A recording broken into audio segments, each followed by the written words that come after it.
মানুষ হিসাবে আমাদের জীবন এবং জীবিকার তাগিদে অনেক সিদ্ধান্ত গ্রহণ করতে হয়। কিছু সিদ্ধান্ত স্বল্পমেয়াদী, কিছু সিদ্ধান্ত দীর্ঘমেয়াদী।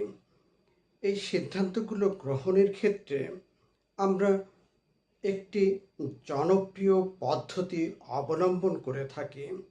আর সেই পদ্ধতিটি হচ্ছে বিকল্প থেকে বেছে নেওয়ার পদ্ধতি।